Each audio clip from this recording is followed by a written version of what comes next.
Assalamualaikum warahmatullahi wabarakatuh. Waalaikumsalam warahmatullahi wabarakatuh. Alhamdulillahirabbil alamin wassalatu wassalamu ala asyrofil mursalin sayyidina Maulana Muhammadin wa ala alihi wa sahbihi ajmain amma ba'du.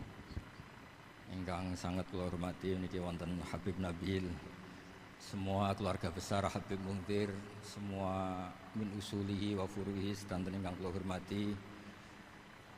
Ingkang terhormat Habib Ahmad Bahar, Habib Ja'far Al-Attas, niki wonten Profesor Nazaruddin, wonten Pak Muzani, wonten Mas Nusron sedanten ingkang kula hormati.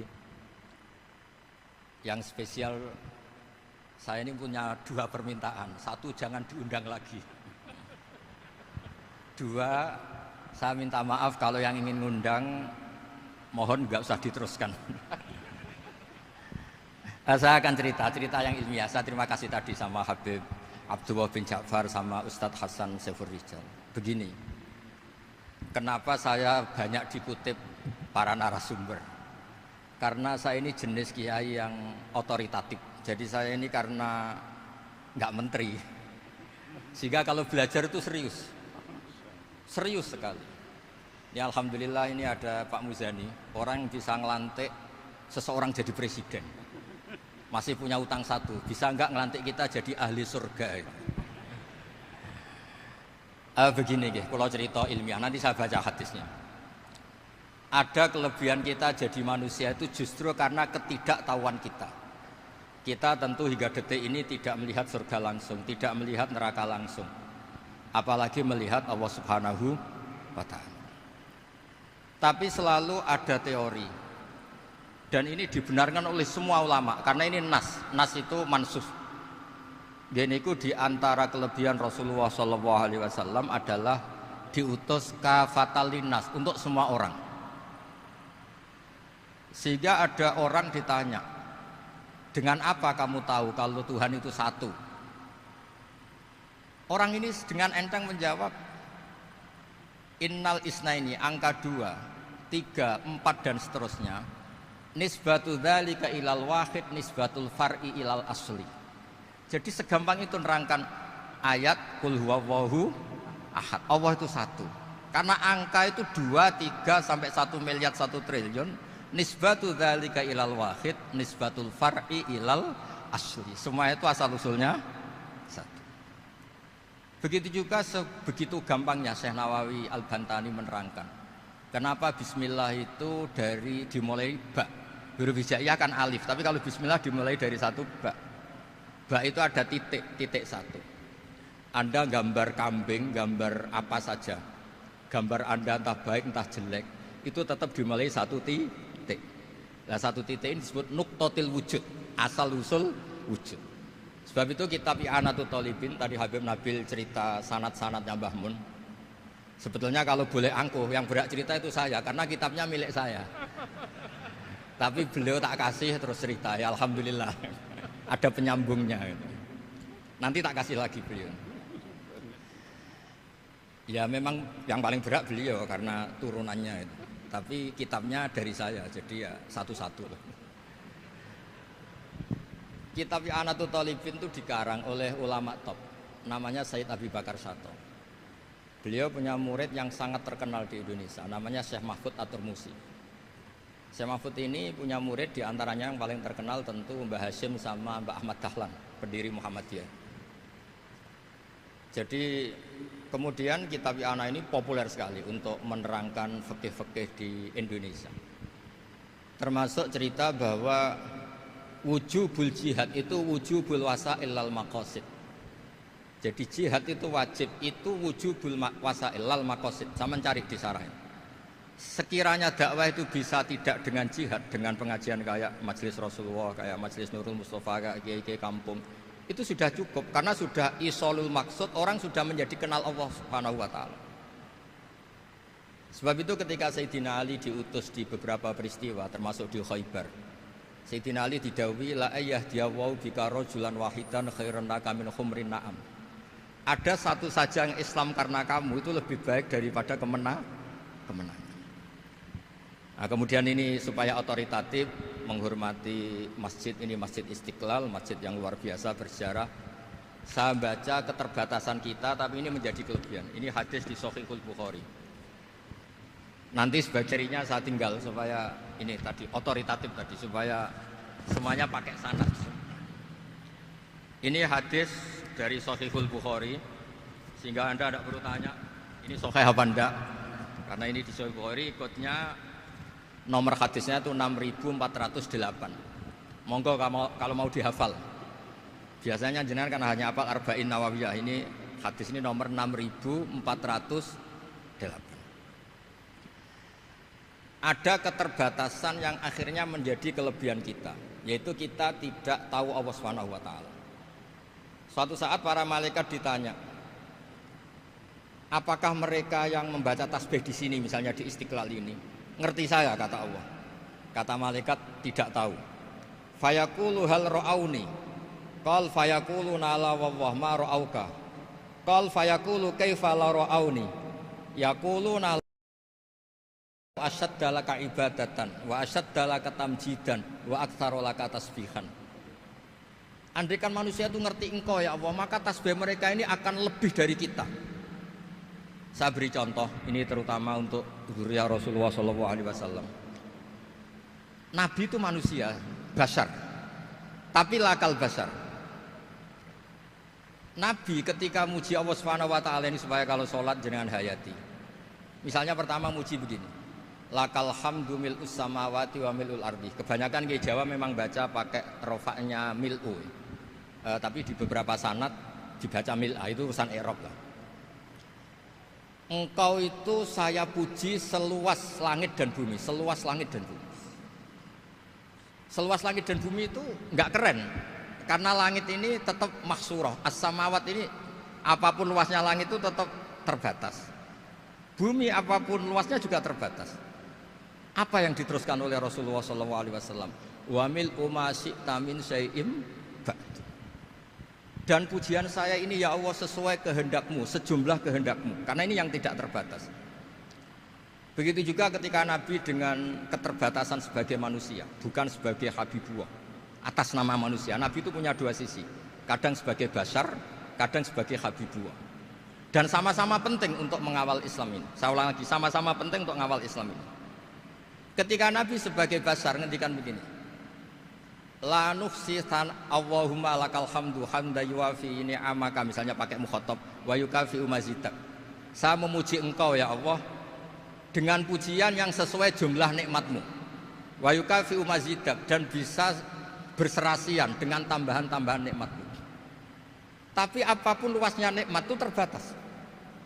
Sehingga Nabi nambahi, la ukhsi thana'an alita anta kama atneta ala nafsik. Saya muji ini tidak terhitung, sama sejumlah pujian yang engkau lakukan. La ukhsi atau la nukhsi thana'an alika anta kama atneta ala nafsik. Sehingga ini kreasi-kreasi Bani Adam yang malaikat itu tidak bisa. Saya ulang lagi, ini kreasi-kreasi Bani Adam yang bakat malaikat itu tidak bisa. Ini saya baca di kitab Fathul Bari, ini sarahnya kitab Bukhari. Kata Imam, ini saya ulang lagi, ini kata Imam Ibnu Hajar al-Asqalani, pensarah terbaik Bukhari. Jadi Sahihul Bukhari itu punya sarah paling terkenal namanya Fathul Bari. Itu gurunya Syekh Zakaria Al-Ansari. Syekh Zakaria itu dikenal sebagai Syekhul Islam. Itu berkahnya punya guru alim banget, kereng. Ibnu Hajar al-Asqalani itu kereng itu keras. Kalau muridnya tidak bisa itu keras sekali, tapi urusan ngaji saja. Terus punya murid itu pinter sekali, namanya Ibnu Hajar al-Haytami. Jadi beliau kalau mau ngaji ya susah, karena gurunya itu alim, nyuruh baca. Kalau mau ngajar ya susah, muridnya itu alim, takut salah. Jadi akhirnya pinter. Orang punya murid alim alama itu kan bingung. Makanya saya tidak suka kalau Profesor Nazar ngaji saya, nanti ngoreksi repot. Sudah gitu Islamnya beliau formal karena Menteri Agama, saya non formal. Lama-lama Islamnya beliau legal, saya ilegal. Kan jadi repot nanti. Makanya tadi tak bully, tak cocokkan. Kalau jenengan Menteri Agama sampai akhirat berarti top. Tapi kayaknya di akhirat saya yang ngelamar jadi Menteri Agama. Tidak, ini enggak penting. Ini hanya gejolokan saja supaya kelihatan bahwa menteri pun juga warga nopo Indonesia. Begini kata Ibnu Hajar Al Asqalani, ini saya baca ya supaya penghormatan saya sama Habib Umar Hafid. Saya ini baca kitab beliau khatam serius, namanya Taujihun Nabi li Mardhati Bari, yang ditulis oleh Ustadz Fahmi bin Ali bin Ubaidun. Saya baca banyak, termasuk ketika beliau punya manhaj yang tidak populer, kata beliau fala budda antuwattina nafsaka ala annana khudamatu hadal kaun. Kamu harus yakin bahwa tugas kiai, tugas ulama itu khudamatu hadal kaun, mengkhidmati semua alam raya ini. Dan jangan pernah putus asa, misalnya melihat non muslim terus kamu putus asa, ini non muslim enggak. Bisa saja suatu saat rubbama aslama fakhasuna islamu, bisa saja dia Islam fakhasuna Islam. Nah, ini wirasah nabawiyah, karena dulu Nabi ketika dari kampung Abdi Yalil dan disakiti, malaikat Jibal itu usul supaya kampung itu dihabisi, kata Nabi apa? La bal arju ayukhrijawah min aslabihim ma ya'budu wa la yusyriku bihi syai'an. Bisa saja bapaknya masih kafir, anaknya Islam, cucu-cucunya napa? Islam. Kayak apa Nabi itu? Rojaknya Masya Allah. Nah kemudian ini kembali ke tasbih tadi. Kata Ibnu Hajar Al Asqalani, yukhadu min hadal hadis anna dzikral hasil min bani Adam a'la wa asyrafu min adzikri al hasil min al malaikah li husuli dzikril adamin ma akasratis syawaghil wa wujudis sawarif wa sudurihi fi alamil ghaibi bi khilafil malaikati fi dzalika kulli. Jadi kita ini enggak melihat Allah langsung, enggak melihat surga langsung, enggak melihat neraka langsung. Tapi cara kita zikir, wis nek wis di neraka yo nuwangis tenan. Padahal yo ora mesti mlebu neraka, lha nuwangis tenanan. Kayak apa iman kita? Nah, iman seperti ini sesuai kriteria awal sing dikersana Allah, alladzina yu'minuna bil ghaib. Maka andekan saya ini kok dikasih mukasyafah sama Allah untuk melihat surga, saya milih enggak melihat supaya ngikuti yang tetap ghaib. Nanti kalau saya melihat langsung kemudian iman, kata Allah, akeh tunggali aku iman mau melihat itu. Jadi kadang-kadang keterbatasan kita ini penting. Makanya masyhur Nabi pernah ngendikan tuba liman ro'ani wa amanabi, tapi wa tuba liman lam yaroni wa amanabi. Kalau orang melihat saya kemudian iman itu biasa. Ini orang zaman akhir tidak melihat saya tapi iman. Kadang-kadang itu enggak lewat Habib yang ganteng itu enggak, lewat Mudin. Mudin di kampung rapati di duit, ngono iku mulang tauhid ya mandi. Islam itu digawa Habib ya mandi, digawa menteri ya mandi, digawa Mudin ya mandi. Karena Islam itu kafatal, napa kafatal. Nah yang enggak dipunyai malaikat adalah tadi seperti cerita saya tentang Imam Amudi. Segampang itu. Makanya di tradisi pondoknya Mbah Maimun itu ada tradisi qaddimid dirayah ala riwayah. Logika riwayat itu penting karena itu menjadi nyaman. Ya kayak tadi, Allah itu satu. Ketika kita berpikir angka 2, 3 sampai sekian miliar, sekian triliun, nisbatu dzalika ilal wahid, nisbatul far'i ilal asli. Semua itu dibanding angka 1 adalah cabang. Gambar kayak apa ruwetnya, dinisbatkan asal usulnya mesti satu nuktoh, yaitu satu titik. Nah satu titik ini kata pengarang Ianatul Thalibin, bi kana makana wa bi yakunu mayat. Nah kemudian terakhir ini enggak boleh lama-lama. Kalau lama-lama nanti sampean pinternya nyanyi saya. Sudah. Tapi enggak apa-apa lah. Saya ini termasuk kiai yang sudah diundang. Ini termasuk Pak MPR, enggak boleh undang saya. Pak Nusron apalagi enggak boleh. Itu kalau di kampung sama saya hormat, kalau di sini kok kayak menteri gitu. Menteri betul tapi. Lawang gurunya dia itu teman saya gitu. Jadi tanya ini kalau enggak percaya. Makanya kalau sama saya beliau cium tangan, saya sebetulnya ya nggak siap dicium tangan menteri itu nggak siap. Apalagi dihormati Pak Nazar nggak siap lah. Nanti dikira minta haji malah repot. repot. Saya ini tadi bisik-bisik itu urusan ilmu tasawuf, ya ada urusannya dengan haji nah. Cocokan. Kenapa beliau suka ilmu tasawuf? Saya kan sering lihat beliau ceramah di TV. Katanya obat Gus obat. Orang kalau belajar tasawuf kan kepenak itu. Kayak wis ahli swarga kan kepenak di tasawuf itu kan memang. Sekarang saya cerita tentang ini karena bidang yang saya tekuni. Ada kitab tentang Ulumul Quran, namanya Al-Mufradat fi Gharibil Quran, dikarang oleh Ar-Raghib Al-Asfihani. Ini kitab luar biasa. Di situ hanya cerita lafat-lafat per kata. Saya tadi sebelum kesini ngajar dulu di pondoknya Beki, Baitul Qurannya Pak Kures, karena memang saya termasuk pengajar di sana. Artinya kalau saya sering ke situ, jangan iri, memang saya termasuk pengajar di sana. Termasuk pengajar yang keren maksudnya. Keren itu artinya pakai referensi, bukan asal. Begini kata kitab itu. Rasulullah SAW itu kan punya nama Muhammad, orang yang banyak sikapnya atau semua sikapnya terpuji. Termasuk ketika sebagai manusia, sama kita termasuk ketika sebagai apa? Manusia. Sebagai manusia aja Nabi gak pernah salah. Begini kata kitab itu. Nabi-nabi yang keren-keren itu, sama lihat di Ahaditsus Syafa'ah, itu masih egois. Ketika ada haulul mauqif, ada prahara mauqif, itu semua nabi bilang nafsi, nafsi, nafsi, nafsi. Ketika dimintai syafaat bilang nafsi, nafsi. Tapi Rasulullah SAW itu beliau ngendikan ummati, ummati. Dan beliau ketika dimintai syafaat kata beliau, sudah, analah, saya bisa memberi syafaat. Kata beliau, fa'akhirru lillahi ta'ala sajidan fayaqulu li ya Muhammad irfa' ra'sak wasal tu'tah wasfa'tu syafa'. Kayak apa hebatnya Rasulullah SAW? Umumnya para nabi melihat akhirat itu sudah akhir dari semua amal. Itu menurut Nabi Muhammad gak keren. Allah itu gak bisa didikte akhirat. Allah itu Tuhan, tetap yaf'alu ma yasha. Jadi gak bisa misalnya sudah akhirat orang nyuwun sewu, terus tanya, ya Rasulullah ini sudah akhirat kok jenengan sujud bareng ini gimana? Ini sudah enggak darul amal tapi ini darul jaza, tidak bisa. Akhirat enggak bisa dibatasi. Karena akhirat enggak bisa membatasi Allah, Nabi tetap dengan rileksnya minta sama Allah. Fa ahmaduhu bima hamida 'allamani ya rabbi. Kemudian saat itu saya muji-muji Allah dengan pujian yang luar biasa. Terus kata kitab itu, fa Muhammadun Ahmadu min ghairihi. Makanya beliau punya nama Ahmad. Ahmad itu afal tafdil, bukan fi'il mudhari' waqi' mutakallim. Ini pernah madrasah dulu di Kutsian. Tamat. Terus.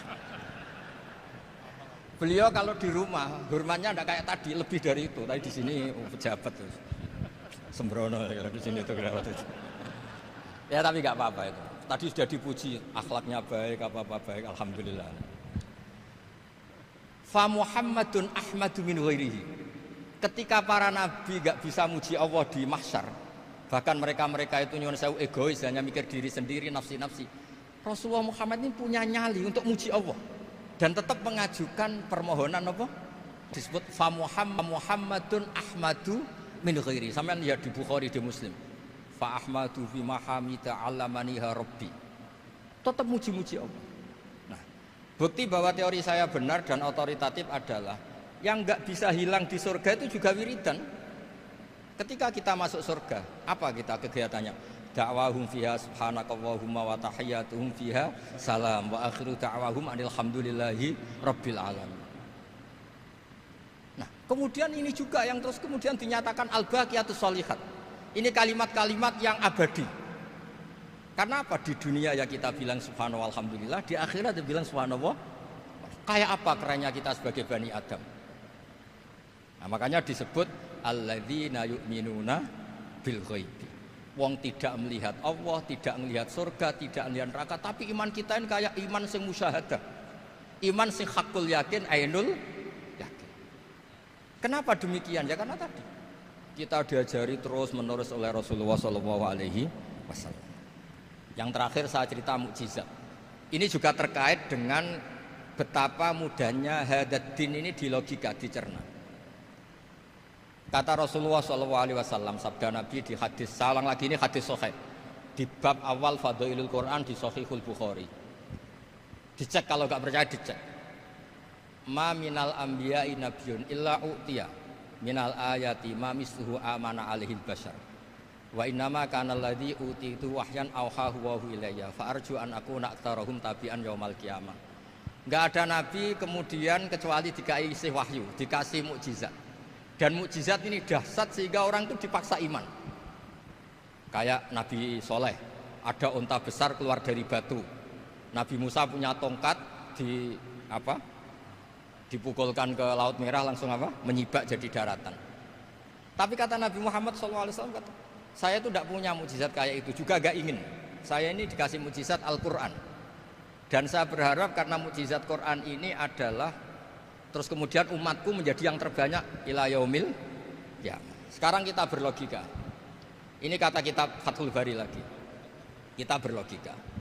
A'jaza yu'jizu i'jazan.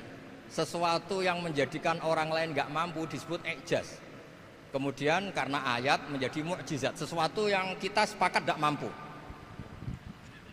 Nah kalau itu masalahnya, tongkat dipukulkan laut kemudian menjadi kering, kita mampu enggak? Enggak kan? Tapi pertanyaannya, Anda bikin nyamuk mampu enggak? Enggak kan? Anda bikin sapi, bikin unta mampu enggak? Enggak kan? Makanya Nabi Muhammad SAW cukup, sudahlah kamu itu manusia, bahkan sekedar menciptakan lalat itu enggak bisa. Inna Allaha la yastahi ayyadriba masalam ma'aba'udatan. Kemudian mukjizat ini sama Nabi dicontohkan hal-hal yang keseharian kita. Wa min ayatihil lailu wan naharu wasyamsu wal qamar. Sekarang peristiwa laut dibelah Nabi Musa dengan matahari yang enggak pernah turun mesin, itu keren mana coba? Keren matahari yang enggak pernah turun mesin. Terus kata Ibnu Hajar Al-Asqalani, li'annal mu'jizat al-madiyah kanat khisyatan tusyahadu bil absor kana qati soleh wa asa Musa wa mu'jizatul Qur'an tusyahadu bil basirah fakana man yattabi'uhu atau yatba'uhu li ajliha aksar fa innal ladzi yusyahadu bil absor yang qaridu bingkiradi musyahidihi wal ladzi yusyahadu bil basirah bakin. Ya saya ulang lagi, bakin. Ya, bagian terus disaksikan orang sing ja'a badal awali mustamirran. Begini logikanya. Mukjizat kayak nakoti soleh atau aso Musa yang terkenal. Saya andaikan jadi umatnya Nabi Musa terus dikasih tongkat itu, terus bisa apa coba? Ketika kita punya utang disuruh nyaur ya nggak bisa dipakai jaminan kan. Sudah gitu orang tanya ini asli apa enggak? Kalau asli buktikan, kan ya repot. Tapi kalau kita jadi umatnya Rasulullah SAW ditunggoni Quran, punya banyak masalah resepnya sabar. Kalau nggak bisa sabar ya nyari kiai-kiai tukang ijazah anak menodungannya mandi.